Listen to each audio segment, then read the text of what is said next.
You saw the new video, a guy who did there we go. The guy who did an interview on the UK news claiming to have the world's smallest penis. It's called, I've got the world's smallest penis. I'm assuming he doesn't just drop trouser and show it, right? Welcome back. Whoa! 0.38, man's got a clit. Wait, what? I thought it'd be like inch and a half or something. Oh my god. How is that usable? Why is he... My heart breaks. That is a debilitating condition. Why is he doing this? Also, you're right, only 2024. I feel like probably would have had an inkling of a suspicion of micropenis prior to 2024 if it's 0.0 or if it's 0.38 inches big. That's probably a diagnosis that even a layman could have accurately ascribed. It is a legitimate medical condition that isn't as uncommon as you think. I feel like this is the maybe third or fourth time we've gone down like a micropene rabbit hole. It is scary, man. My heart breaks for anyone with a micropenis. What kind of question is that? Hard-hitting journalism. Wow. Yeah, I don't understand how it could possibly be too late. Surely it'd be expensive to do like a full penile reconstructive surgery, right? But like, there's gotta be a way. It's 2026. I have an AI goon tube that's at my disposal should I choose to waste hundreds of dollars. That'll backseat game me. Telling me to aim for the head and shit. You're telling me we can't make a 0.38 inch penis a bit bigger? I don't believe that for even just a second. I don't get it. That's so weird to me. I feel like he's just seeing the wrong specialists, right? Like maybe like in the UK that's not like an option, but I have to imagine somewhere in the world you can put a couple extra inches on that shaft. Is it measured hard or soft? That's what I never can possibly know. Because at 0.38 inches, it feels like it wouldn't even be able to get hard. Like, you lose...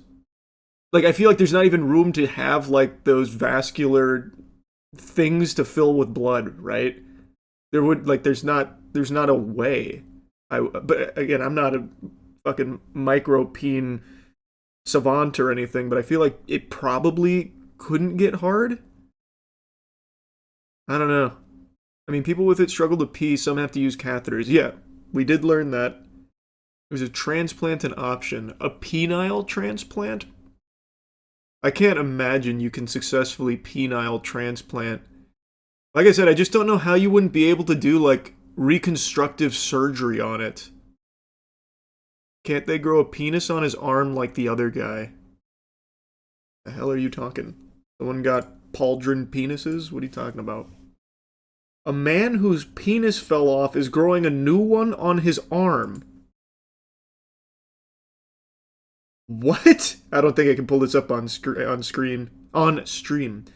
Malcolm McDonald lost his genitalia to a severe infection and now sports a bionic penis on his left forearm. After a mechanic from the United Kingdom lost his penis, medical innovators fashioned him a replacement out of his existing tissue, and it now rests on his left forearm. But why put it on his forearm? Why would you... If you can grow it again, just put it downstairs. What's even crazier is the doctors are ready to put it back, but he wants to keep it on his arm. Hold on, I'm still reading. You've spoiled the ending. I wish I could show you this on stream, because, yeah, it actually is just... He's just got a dick on his arm. It's fucking crazy. It's like the Assassin's Creed Hidden Blade, but wiener.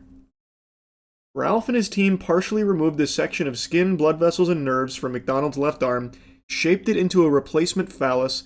A urethra was then created via surgery, and 2 tubes and a pump were inserted, which would allow the new penis to achieve mechanical erections.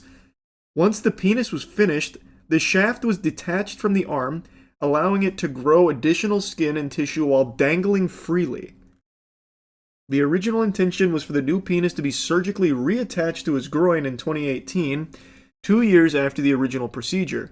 However, due to various scheduling issues, illness, and more recently widespread delays caused by the coronavirus pandemic, this is 2020 by the way, McDonald's new penis has been on his arm for the last 4 years, and it looks like it may be staying put for the foreseeable future.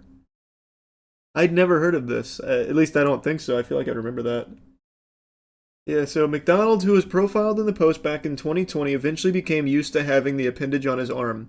People ask me about it when they see me in the pub, and of course people make jokes.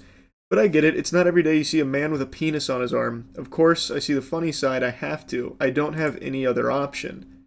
In a new documentary, The Man with a Penis on His Arm...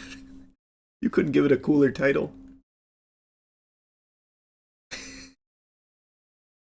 McDonald recalls helping an elderly lady retrieve an item from the top shelf at a supermarket, only to have the penis pop out from beneath his sleeve and nearly hit her on the head.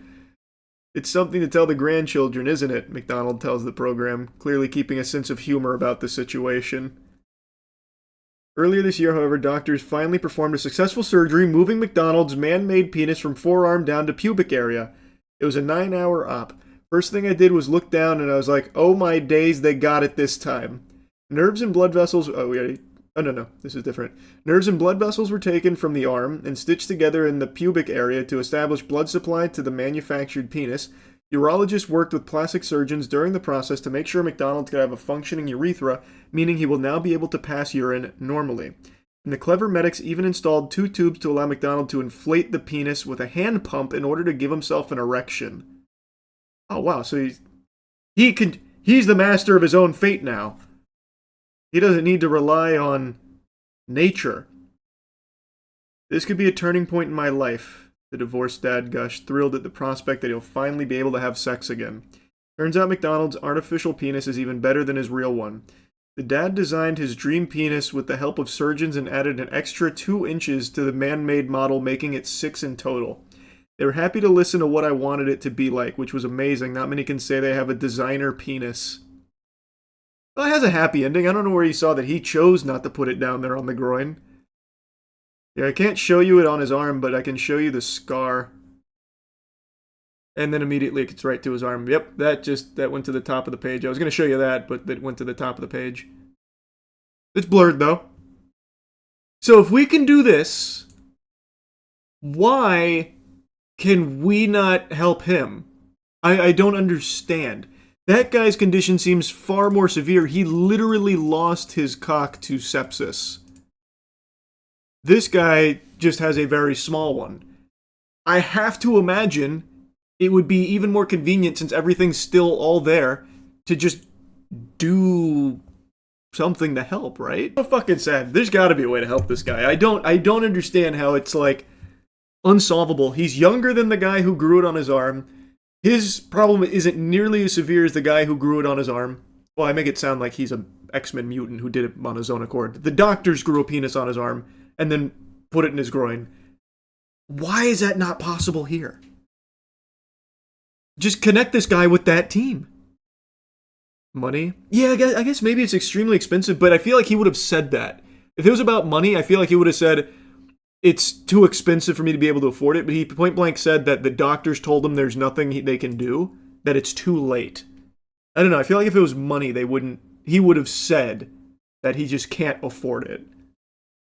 Well, I'm wishing him the best, man. Holy. This same channel has a lot of penis-related interviews, by the way. I found one called Have a Micro Penis and I'm Proud of It, and Man with Bionic Penis Loses Virginity at 45. You love uplifting stories like that. Yeah, they got a lot of wild ones. This is the same station that had that woman come on about like how she left her husband because she was fucking a ghost. Right? I'm pretty sure it's the same station. So yeah, this program does have a lot of interesting stuff come across. Wasn't it AI? No, I think she was actually getting raw dogged by a ghost. Whatever happened to her? Was there ever any follow-up? They got married, her and the ghost. Well, I think that was in the actual story. I'm just gonna look myself, I don't even know why I'm asking. Woman divorced her ghost husband after he tried to kill her. The relationship went south? Why was it carried out in international waters?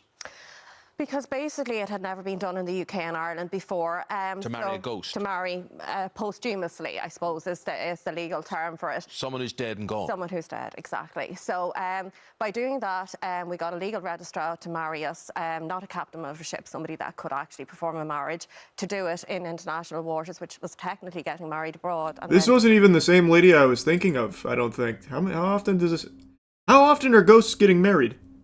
So this seems like her ghost pirate husband tried to kill her at some point.